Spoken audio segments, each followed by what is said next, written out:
कुछ बच्चे हमारे साथ हैं। कौन से नेता तेरे को सबसे बढ़िया लगते हैं? हनुमान बेनीवाल। हनुमान बेनीवाल की कौन सी बातें अच्छी लगती है? सभी। हनुमान बेनीवाल को फॉलो करते हो? आपके नेता देखना है वाटे हनुमान बेनीवाल। हनुमान बेनीवाल कहीं चीज छोकी लगे था अगली। अगली। अच्छा मेरे देखो फोन पर वीडियो हनुमान बेनीवाल कौन जीती अब की बार लागू नागौर हनुमान बेनीवाल। नमस्कार राम राम। आप जुड़े हैं आपनो मेरता फेसबुक पेज और यूट्यूब चैनल पर। आज हम आए हुए हैं क्यूसर विधानसभा क्षेत्र के ओलादन गांव में। अब लोकसभा चुनाव को लेकर चुनावी चौसर बीत चुकी है और गांव की चौपालों में राजनीतिक बातें सरगर्मियां तेज हुई है। तो आज हमारी टीम यहाँ पहुंची है। ये क्षेत्र है वो नागौर लोकसभा क्षेत्र में आता है। तो यहाँ से बीजेपी से ज्योति मिर्धा है, वहीं इंडिया और आरएलपी के संयुक्त जो है प्रत्याशी हनुमान बेनीवाल चुनाव मैदान में है। आपको बताएंगे हनुमान बेनीवाल पिछली बार भी लोकसभा सीट से जीते थे और पिछली बार बीजेपी से गठबंधन था, इस बार कांग्रेस से इसका गठबंधन है। तो किस प्रकार से चुनाव को लेकर ग्रामीणों की प्रतिक्रिया हम जानेंगे। राम राम सा। राम राम सर। काय नाम आपरो? करण सिंह। करण सिंह जी, तो इस बार किने वोट दे रही हो आप?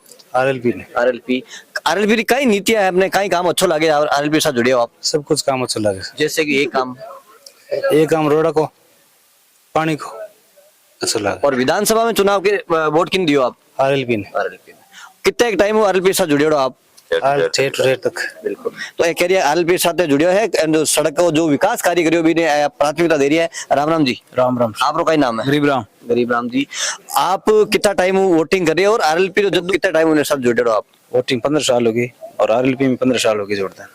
लेकिन पिछली बार विधानसभा चुनाव की अगर बात करें तो आरएलपी सुप्रीमो तो हनुमान बेनीवाल जी कह रहे थे कि जो सरकार की चाबी उनकी जेब में रहेगी, लेकिन जो परिणाम है उनके बिल्कुल उलट आए हैं। तो इसको लेकर कहीं नहीं आपके जो पार्टी कार्यकर्ता है उसमें कहीं निराशा मिली है? ना ना, निराशा कोई नहीं मिला। हनुमान बेनीवाल खुद जो पार्टी के सुप्रीमो थे वो भी 2000 वोटों से विजयी हुए। तो इसमें जो पार्टी के आला नेता भी थे, जो जमीनी कार्यकर्ता है, उसमें कहीं ना कहीं तो मायूसी जरूर है कि जो पार्टी कह रही थी कि इस बार सत्ता में वो रहेंगे, तो इसका कहीं ना कहीं खामियाजा लोकसभा चुनाव में देखने को मिलेगा? नहीं, बिल्कुल नहीं मिलेगा। लोकसभा में बड़ी जीत होगी हमारी, कम से कम 2 लाख से बार हम जीतेंगे। तो आप आरएलपी के साथ है या हनुमान बेनीवाल के साथ है? हम आरएलपी के और हनुमान के दोनों के साथ हैं। और इस बार कांग्रेस जो विधानसभा चुनाव में हनुमान बेनीवाल कांग्रेस को गालियां देते नजर आए, उनको कोसते नजर आए, लेकिन आज उनके साथ गठबंधन किया। इसको कहीं ना कहीं जो जमीनी स्तर के कार्यकर्ता है उसमें कहीं ना कहीं थोड़ा सा विरोधाभास देखने को मिल रहा है। नहीं नहीं, कोई विरोधाभास नहीं है, चलती रहती है राजनीति है, इसमें कोई विरोधाभास नहीं है। आरएलपी और इंडिया गठबंधन बहुत बड़ी सीटें लाएगा और हमारे कम से कम 200-250 सीट आएगी इंडिया में। बिल्कुल, ये कह रहे हैं कि इंडिया गठबंधन के तहत 200-250 वोटें जो है सीटों में वोट तब्दील हो गए। ये तो आने वाले चुनाव परिणाम में सामने देखने को मिलेगा। कुछ युवा हमारे साथ है।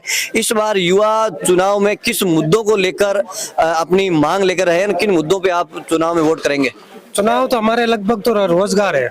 रोजगार के बारे में जितना हो सके उतना अच्छा होगा, क्योंकि यहाँ लगभग युवा बेरोजगार है। तो हम तो यही चाहते हैं कि हमें ज्यादा से ज्यादा रोजगार मिले। तो आप ही नागौर लोकसभा में आपका वोट लगता है? हाँ, नागौर लोकसभा में। तो किन मुद्दों को लेकर किस पार्टी में इस बार चुनाव में आप अपना वोट देने जा रहे हैं? तो हम तो लगभग आरएलपी को ही देना चाहते हैं, क्योंकि पिछले टाइम से भी हम लोकसभा चुनाव, विधानसभा चुनाव में भी हनुमान बेनीवाल के साथ रहे हैं। लेकिन बीजेपी वालों का कहना है कि इस बार जो है उनको 400 पार सीटें जाएगी।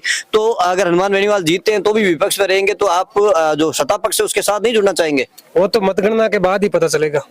तो बिल्कुल, ये कार्यकर्ता हैं, ये आरएलपी के साथ जुड़े हैं। नहीं कह रहे आरएलपी इस बार बड़े मार्जिन से जीतने वाली है। हमारे साथ कुछ युवा और हैं। राम राम। राम राम। क्या नाम है आपका? मेरा नाम मुकेश पुरी। मुकेश जी, इस बार वोट किसको दे रहे हैं आप? हनुमान बेनीवाल को। हनुमान बेनीवाल को। हनुमान बेनीवाल की कौन सी चीजें हैं वो अच्छी लगती है? वो अच्छा नेता है, किसानों को नेता है और अच्छा काम कराते हैं, विकास भी कराते हैं। लेकिन विधानसभा चुनाव जिस प्रकार से आरएलपी की जो रिजल्ट अच्छा नहीं आया, उसको लेकर काफी जो उनके दिग्गज नेता थे वो पार्टी छोड़ के चले गए, उसमें कहीं ना कहीं पार्टी को नुकसान होगा? उसमें कोई नहीं होगा, वो जाएगा नया आ जाएगा, उसमें क्या। नहीं, एक तो जमीनी कार्यकर्ता जुड़े थे, लंबे टाइम से आरएलपी से जुड़े थे, लेकिन वो छोड़ के जा चुके, उसको कहीं ना कहीं कार्यकर्ता में नाखुशी होगी। कोई बर्बाद नहीं पड़ता, वो तो अपनी मर्जी है कौन सी भी पार्टी में जाओ। तो बिल्कुल, यहाँ के अगर युवाओं की बात कर ले और यहाँ के मौजूद लोगों की बात कर ले तो ये हमारे साथ गांव के कुछ किसान भी हमारे साथ है। तो किसानों की किस प्रकार की इस बार मांग होगी? लोकसभा चुनाव में, चुनाव अब आगे हैं और नागौर में लोकसभा चुनाव 19 अप्रैल को होने जा रहे हैं। किन मांगों को लेकर और किसानों की क्या मांग रहेगी? आपके जो प्रत्याशी वोट मांगने आ रहे हैं, क्या मांग रखेंगे किसान? किसान मांगे किसान तो टेम पानी है, लाइट है, सब सुविधा है, मिले देवे और भाव तावे तो ठीक है।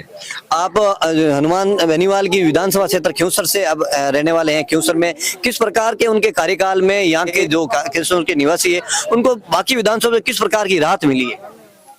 या तो हनुमान जी ठेठ टू ठेठ तो काम करावे आवे जावे देखभाल करे तो हनुमान जी रहे हनुमान जी रहनी जमीन जुड़ो ने तो किन मानो थे हनुमान जी ने हर चीज में आप साथ रहे। हनुमान जी हमेशा साथ रहे।